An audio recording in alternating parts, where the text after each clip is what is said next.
Yesu nahabwe icubahiro bene data ndabaramukije amahoro y'Imana n'abane namwe. Tumaze iminsi turiko turavuga ku vy'ishengero, ishengero ry'Imana, ishengero rya Yesu Kristo. Iyo tuvuze ishengero rero tuba turiko turavuga Kristo yabambwe ku musaraba i Golgota. Haleluya. Hari ibimenyetso bigenda vyerekana umusaraba wa Yesu yawubambweko akaba yarabambutse. Rero Yesu yabambwe ni ukuvuga ngo yatanze umubiri wiwe. Uwo mubiri wiwe rero niwe Yesu wenyene igihe yatandukana n'ishengero canke yatandukana n'abo bari kumwe kiriya gihe, yarababwiye ati umve iki kintu nkoze cakoretse ntimuze mucibagire, muze muhore mucibuka kuko ntanze amaraso yanje, ntanze n'umubiri wanje. Rero aca arabasangiza iryo joro, aca abavuga ati uko rero muzohore mubikora gutya kugira ngo mwibuke amaraso yanje n'umubiri wanje. Imana nishimwe. Ivyo bikorekeka mu bantu bazi akamaro k'urupfu rwa Yesu Kristo, akamaro k'ingene Yesu yapfuye kandi akaba yarazutse. Uyu munsi umusaraba wa Yesu ntakiri ku musaraba, yarazutse, yarawuvuyeko, ubu ari buryo bwa data, turindiriye yuko agaruka kuza gutora ishengero yapfiriye. Imana ishimwe. Rero nshuti z'umusaraba, ibi turiko turavuga ni ukugira ngo umuntu yongere kumenya ati mbega akamaro ko kuba mu ishengero ni akahe. Muri iki gihe Satani yafashe agafata inyigisho zose akazicurika nk'aho umenga Bibiliya ntigifise valere nka kwa kundi yari iri. Imana idufashe cane. Yesu niwe yatanguje ingaburo yera, kandi Yesu niwe yatanze iryo tegeko ngo muze muhore mubikora gutyo kugira ngo bibe icibutso. Imana ishimwe. Rero hari ibintu byinshi vyagiye birahindagurika kandi bigenda birahinduka n'uyu munsi bihinduka, kuko Satani wewe ikintu akora agwanya Imana, akagwanya n'abantu b'Imana. Tube maso, Kristo Yesu araje. Kandi muri uko kuba maso twihute cane kumenya ni igiki Yesu yategetse ngo abantu bakore, canke ni igiki Yesu yabujije abantu ngo ntibabikore. Hariho ibintu byinshi byakogwa ariko Yesu yarabubujije ko bikogwa. Ni nk'ibiki? Uku gusangira abantu benshi barabihinduye babikora ukundi. Muri uko guhindura Yesu yaravuze ati uko muzosangira umuntu wese azobe amenya ko ariko aramenyesha urupfu no kuzuka k'umwami wacu Yesu Kristo. Ariko uyu munsi hariho abantu babikora batazi n'ico kintu, bagasangira batazi urupfu rw'umwami wacu niki, kuzuka kwiwe niki, nta na kimwe babiziko, ariko bagapfa gusangira. Ariko ijambo ry'Imana rivuga ngo uko musangira, uko munywera kuri ico gikombe, ngo umuntu wese yimenye uko ari. Aha ndavuga ku bantu babiri, kumbure umuntu akwiye kuraba neza ati none mbega ibi bintu biri mukuri kw'ijambo ry'Imana canke naho n'abantu bavyihindukirije babikora uko bavyumva. Turabirabira hamwe. Ijambo ry'Imana rivuga iki?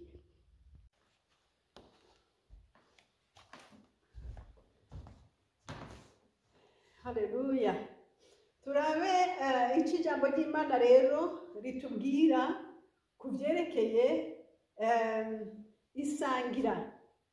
Imana ishimwe. Ku vyerekeye isangira, turabe ijambo ry'Imana hariya mu gitabo ca Yohana, igice 6 hariya ku murongo wa 54 haravuga ngo urya umubiri wanje akanywa amaraso yanje niwe afise ubugingo budashira, nanje nzomuzura ku munsi w'iherezo. Kuko umubiri wanje ari ico kurya c'ukuri, haleluya, n'amaraso yanje ari ico kunywa c'ukuri. Urya umubiri wanje akanywa n'amaraso yanje aguma muri jewe, nanje nkaguma muri we, Imana ishimwe.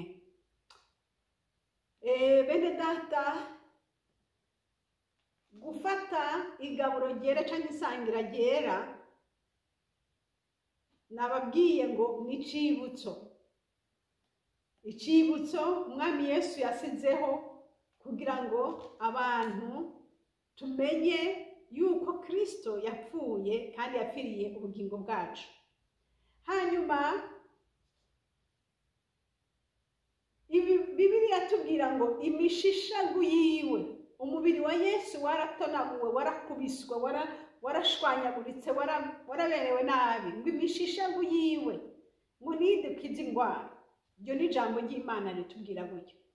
Rero kubona umubiri wa Kristo waratanzwe, amaraso yiwe agaseseka, hari ikintu gikomeye cyane Yesu yariko arakora.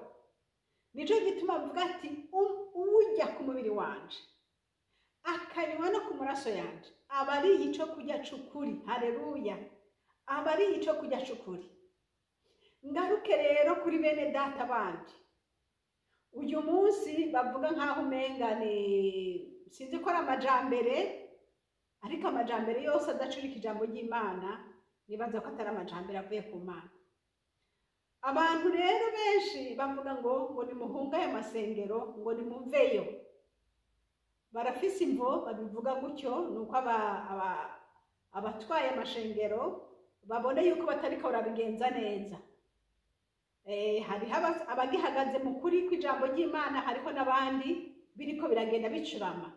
Rero abo bose babwira ati vayo n'impuhwe zo kugira ngo ntibahave babazimiza. Ariko dufise ijambo ry'Imana. Iryo jambo ry'Imana niryo dukwiye guhagararamwo. Kandi dufise mpwemu yera.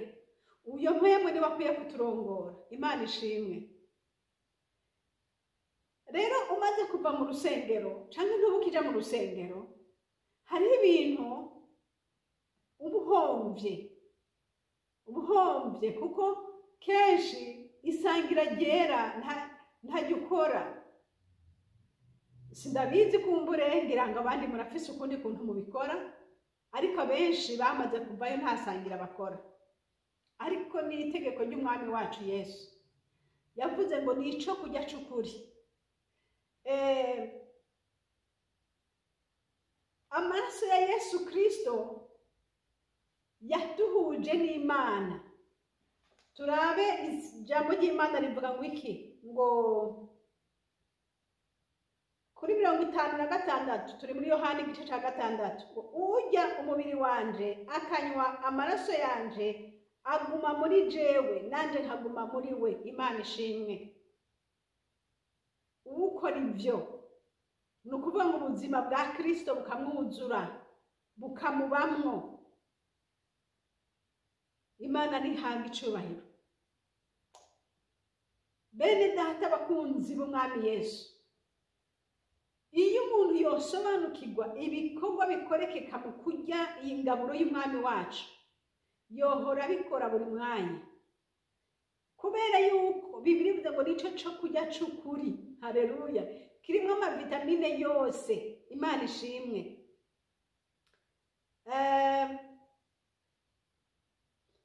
Hari ahandi Yesu Paulo yariko arigisha abikorinto, ababwira kuby'isangira ryera, ababwira ukunyene Yohana yavyanditse, ababwira ati umwami wacu Yesu niwe yatanguje iyo ngaburo. Imana ihabwa icubahiro.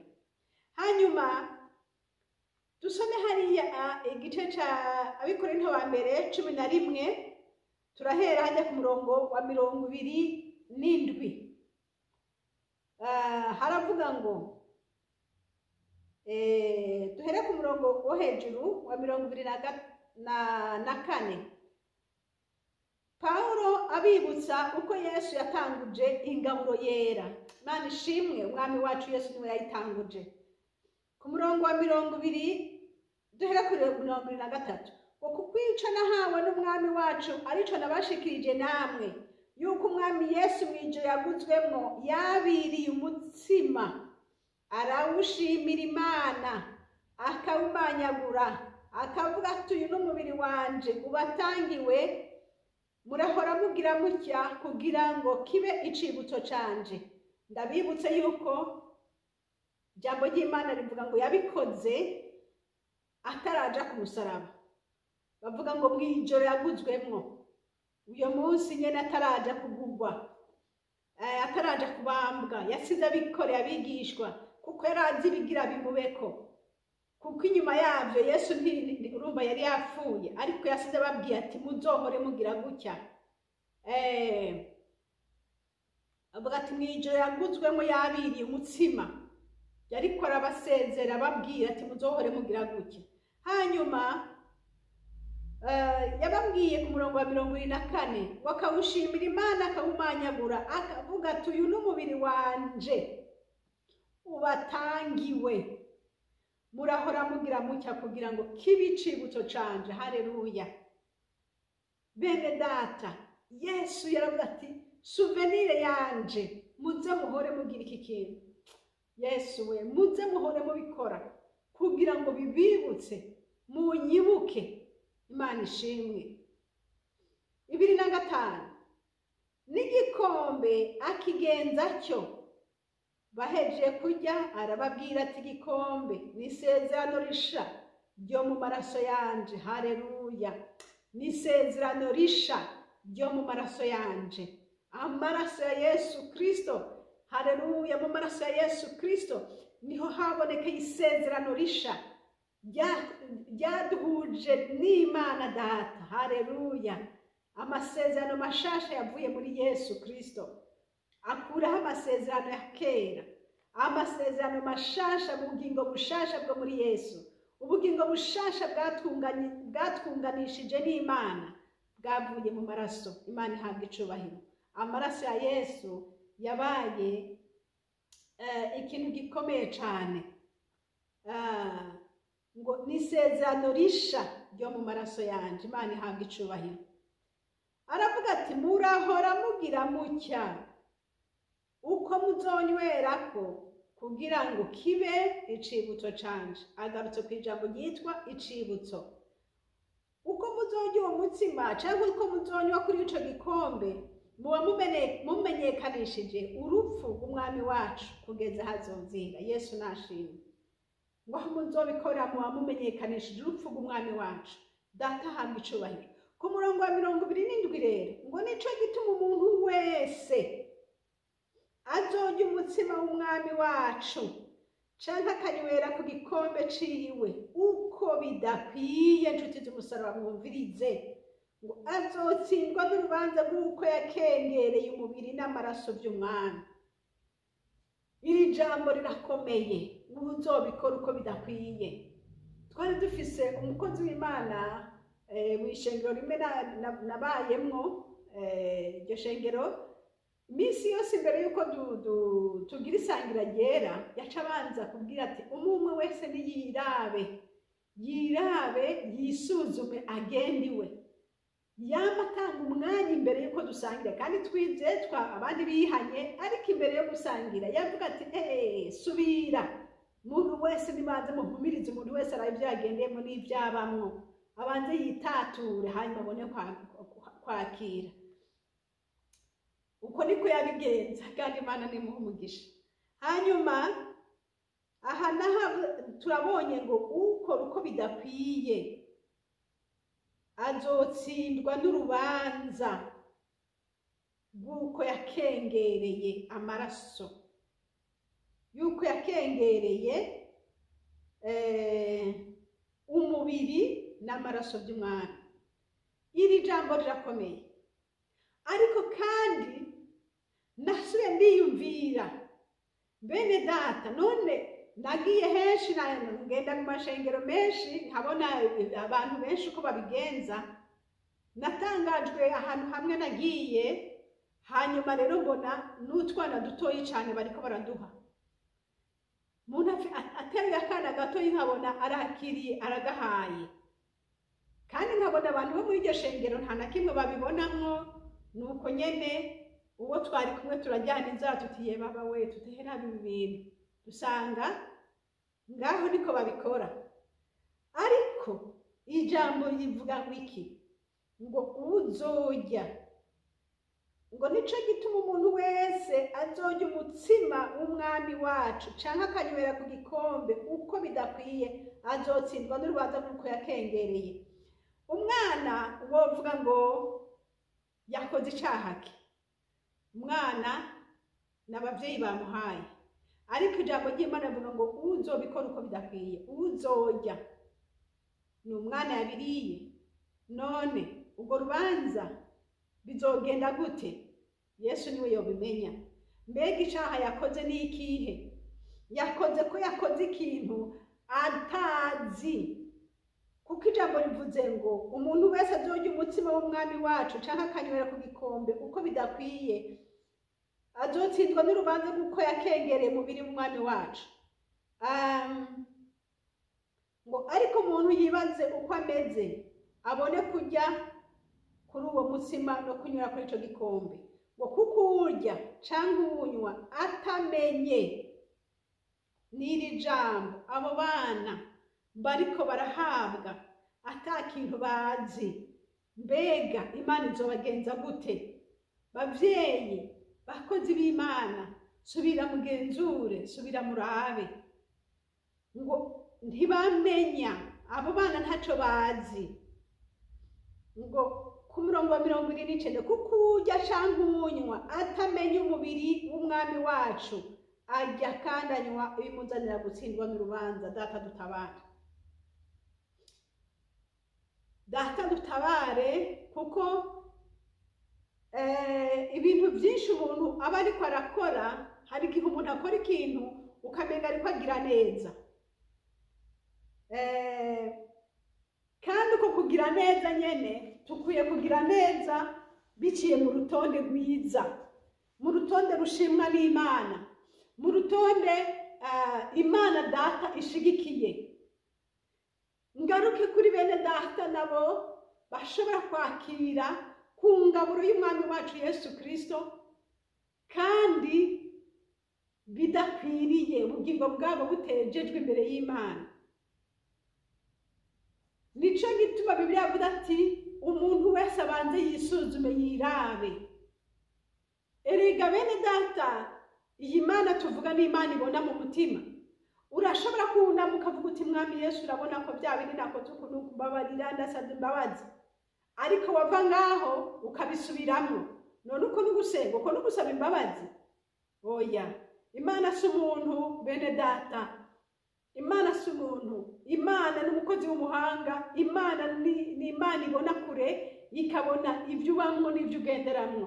Enda niwihane ugaruke ku mwami Imana utaramererwa nabi, kuko hari igihano kijanye no gukengera umubiri n'amaraso y'umwami wacu Yesu. Hari igihano kihari. Ico gihano kiri hehe? Ku murongo kuri uyu murongo wa 30 haravuga ngo nico gituma muri mwebwe benshi bagira intege nke, abandi bakagwaragurika, kandi abatari bake bakaba barapfuye. Imana dutabare. Bagira intege nke, abandi baragwaragurika, kandi abatari bake barapfuye. Turi imbere y'Imana, turi mu rusengero, turi imbere y'Imana turi muhira, turi imbere y'Imana turi mu bandi, aho tuba duhagaze hose Imana ntiyimirirwa, iratubona kandi iratuzi. Rero umuntu yihane, wihane neza nshuti yacu. Ntiwihane nk'umuntu ugomba kwihana imbere y'umuntu, oya, ihana nk'umuntu agomba kwihana imbere y'Imana. ugende neza kuko ijambo ry'Imana ribivuga. Mwami Yesu Kristo aduhana umugisha. Yesu ndamushimiye ku bw'aya majambo. Ushobora kuvuga uti mbega ibi bintu kubera iyo uri kurabivuga. Nababwiye yuko umwami Imana yamariye ngo nigishe ku by'ishengero. Maze iminsi iri video ngira gatatu yo ku by'ishengero. Uyu mugirwa umwe w'isangira ryera ukoreshwa mu ishengero. Kandi ni abaswahili bavuga ngo ni agizo la Bwana Yesu. Nukuvuga ngo n'umwami Imana yabidutegetse. Rero tubikore nk'uko ijambo ry'Imana ryabitubwiye. Twibuka urupfu n'ukuzuka k'umwami wacu Yesu Kristo. Kandi tumenye ngo nico kujya cukuri gifise ibikwiye byose ku mukristo. Ariko tubikore neza kuko tutabikoze neza hari izindi ngaruka. Bene data, nongere nsubiremwo, mw'abantu muha abana batarihana, bataramenya. Ushaka kuvuga uti nta byaha bafise bwo kwihana ibiki? Okay, ariko ntaco basobanukiwe, ntaco bazi. None rero ngo Bibiri ivuze ngo ujya cankanyo atamenye. Data rero abashoboze mu bisobanukirwe neza kandi mubaze mpemu yera umuntu agende mu ijambo ry'Imana asome arabe. Imana ibaho umugisha. Mwari kumwe na Françoise Habonayo. Nimero za telefone ni za zindi ni +46 768 00 65 46. Kandi iyi shene turiko ni shene Habonayo. Uhoraho Imana duhana umugisha namwe. Amen. Mana Data, ndagushimiye cyane urukundo rwawe n'imbabazi zawe. Urakoze mwami wacu Yesu kubw'urupfu rwawe wapfuye ku musaraba ku bwacu. Haleluya, ndagushima kubw'amaraso yawe Yesu yatwujuje n'Imana.